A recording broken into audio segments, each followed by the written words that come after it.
नमस्कार दोस्तों, मैं दिव्यांशी और एक बार फिर हाजिर हूं एसबीटी न्यूज की खास खबरों के साथ। पेश है आज 25 अप्रैल 2024 गुरुवार शाम 7:15 बजे राजस्थान की बड़ी खबरें। राजस्थान में रीट का पेपर लीक होने के बाद पिछली सरकार ने तृतीय श्रेणी शिक्षक भर्ती के लिए 2 परीक्षाओं का फॉर्मूला लागू किया था। सत्ता बदलने के बाद अब शिक्षा मंत्री मदन दिलावर ने प्रथम श्रेणी व्याख्याता से तृतीय श्रेणी शिक्षक भर्ती के लिए परीक्षा कराने के संकेत दिए हैं। शिक्षा मंत्री के प्रस्ताव पर मोहर लगी तो 10 लाख बीएड और बीएसटीसी डिग्रीधारियों ने प्रथम, द्वितीय एवं तृतीय श्रेणी शिक्षक की तैयारी करने वाले अभ्यर्थियों को राहत मिलेगी। सरकार का मानना है कि शिक्षक भर्ती के लिए 2 परीक्षाओं के फॉर्मूले से बेरोजगारी की परेशानी बढ़ती है। चुनाव आयोग ने प्रधानमंत्री और भारतीय जनता पार्टी के स्टार प्रचारक नरेंद्र मोदी और कांग्रेस के स्टार प्रचारक राहुल गांधी के द्वारा चुनाव प्रचार के दौरान सार्वजनिक वक्तव्यों के जरिए आदर्श चुनाव आचार संहिता का उल्लंघन किए जाने के खिलाफ विभिन्न शिकायतों पर दोनों पार्टियों को गुरुवार को नोटिस जारी किया। चुनाव आयोग ने श्री मोदी की विभिन्न चुनाव रैलियों में उनकी कुछ टिप्पणियों के खिलाफ कांग्रेस पार्टी और भारतीय कम्युनिस्ट पार्टी और मार्क्सवादी कम्युनिस्ट पार्टी की ओर से दर्ज कराई गई शिकायतों पर भाजपा अध्यक्ष जेपी नड्डा को नोटिस जारी किया है। आयोग ने भाजपा अध्यक्ष से अपने पार्टी के स्टार प्रचारकों को आयोग द्वारा समय समय पर जारी निर्देशों के प्रति सजग रहने की हिदायत देते हुए उनसे नोटिस का 29 तारीख तक जवाब मांगा है। उच्चतम न्यायालय में सुनवाई के लिए सूचीबद्ध मामलों समेत कई अन्य जरूरी जानकारियां अब व्हाट्सएप पर भी उपलब्ध करवाई जाएंगी। मुख्य न्यायाधीश डीवाई चंद्रचूड़ ने गुरुवार को इस बारे में घोषणा करते हुए कहा कि इस छोटी सी पहल का बहुत बड़ा प्रभाव पड़ेगा।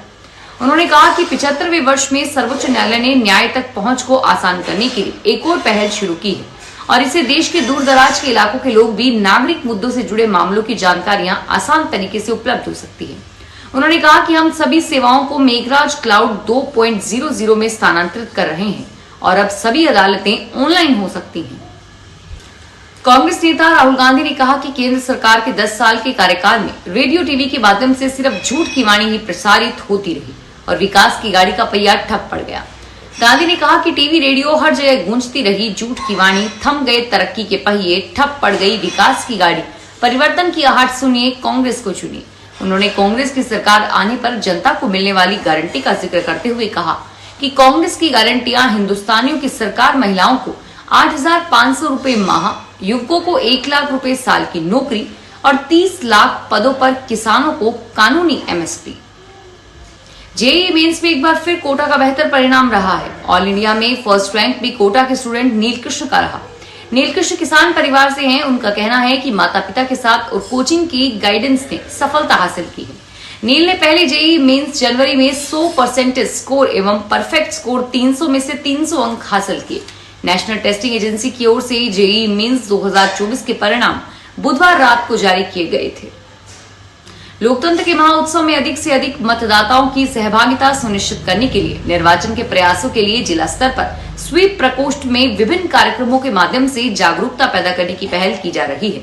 इसी के तहत बांसवाड़ा जिले के मुख्यालय से लेकर गांव-गांव तक स्थानीय परंपरा के माध्यम से पीले चावल पहुंचाकर मतदान का आमंत्रण दिया गया। जिला मुख्यालय पर शहर के विभिन्न मोहल्लों, गली और मुख्य मार्गों से मतदाता जागरूकता से संबंधित रंगोलियां बनाकर मतदाताओं को जागरूक करने का संदेश दिया। केंद्रीय रिजर्व पुलिस फोर्स के अधिकारी एवं कार्मिकों ने अलवर जिले के राजखंड उपखंड क्षेत्र के दुब्बी गांव में अमर शहीद राकेश मीणा की पुत्री का विवाह समारोह में पहुंचकर कन्यादान किया। शहीद के चाचा रामप्रसाद पंच दुबी एवं सामाजिक कार्यकर्ता प्रकाश भाबला ने बताया। झुंझुनू जिले के बिट्स पिलानी की प्रोफेसर से 7.67 करोड़ रुपए की ठगी हुई। साइबर ठगों ने खुद को ईडी और पुलिस अधिकारी बताकर प्रोफेसर से रुपए मांगे। महिला प्रोफेसर श्रीजाता ने डे साइगर ठगों की डिमांड पूरी करने के लिए 80 लाख रुपए का लोन भी ले लिया। बता दें कि 3 महीने तक ईडी, ट्राई और महाराष्ट्र पुलिस का डर दिखाकर उनकी हर एक गतिविधियों पर नजर रखी गई। महिला प्रोफेसर श्रीजाता ने हर 2 घंटे में उनकी गतिविधियां और हर दिन उनकी सेल्स रिपोर्ट तक साइबर ठगों ने मंगवाई, जो एक तरह से डिजिटल अरेस्ट था। राजस्थान में दूसरे चरण में 13 लोकसभा सीटों पर कल यानी 26 अप्रैल को वोटिंग होगी। इन 13 में से 2 सीटें ऐसी है जहां 2 पूर्व मुख्यमंत्रियों के बेटे मैदान में हैं। इन दोनों ही मुख्यमंत्रियों की प्रतिष्ठा दांव पर लगी है। इन 2 उम्मीदवारों के अलावा 150 उम्मीदवार मैदान में हैं, जिनकी जीत हार का फैसला 280 करोड़ से ज्यादा वोटर्स तय करेंगे। दूसरे चरण में वोटिंग प्रतिशत अच्छा रहे, इसके लिए निर्वाचन आयोग से भी कई नवाचार अपनाए हैं। जयपुर के मानसरोवर से जिला अल्पसंख्यक कार्यालय में बुधवार को होली और ईद समारोह का आयोजन किया गया। इस दौरान जिले के सभी पंजीकृत मदरसों के शिक्षा अनुदेशकों ने हिस्सा लिया। मानसरोवर स्थित जिला अल्पसंख्यक कार्यालय में बुधवार को होली और ईद का आयोजन किया गया। इस दौरान जिले के सभी मदरसों के शिक्षा अनुदेशकों ने इसमें हिस्सा लिया। अल्पसंख्यक कल्याण अधिकारी अभिषेक सिद्ध की पहल पर हुए इस आयोजन की समस्त शिक्षा अनुदेशकों ने सराहना भी की।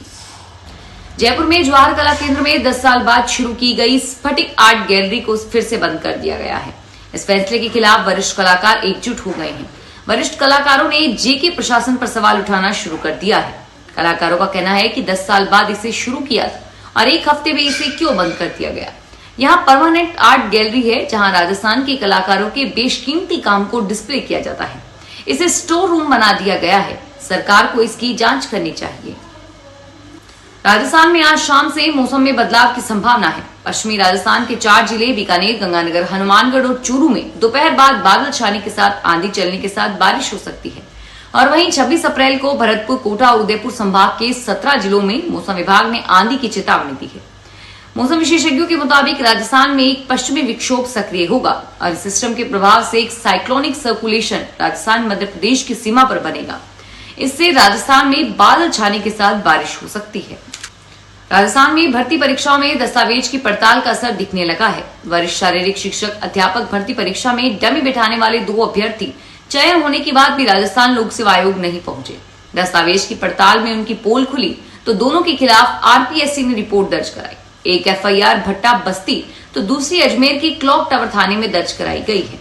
आरपीएससी ने वरिष्ठ शारीरिक शिक्षक भर्ती 2022 की लिखित परीक्षा 30 अप्रैल 2023 को आयोजित की थी। आर्टिफिशियल इंटेलिजेंस यानी एआई का रूटीन लाइफ में कैसे यूज करें, इसके लिए एआई अवेयरनेस कार्यक्रम चलाया जा रहा है। यह कार्यक्रम अमेरिका में आईटी प्रोफेशनल और चर्पन आईटी सॉल्यूशन के को फाउंडर विकास बन्ना कर रहे हैं। बत्रा का कहना है कि एआई रोजमर्रा के जीवन में प्रवेश कर चुका है, लेकिन अभी भी भारत में एआई को लेकर उतनी अवेयरनेस नहीं है।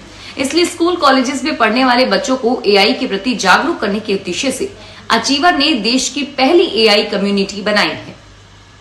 राजस्थान में 13 लोकसभा सीटों पर दूसरे चरण का मतदान कल 26 अप्रैल को है। इस बीच नागौर जिले के राजसमंद संसदीय क्षेत्र के मेड़ता उपखंड के एक गांव में 600 परिवारों ने फैसला किया कि वे मतदान नहीं करेंगे।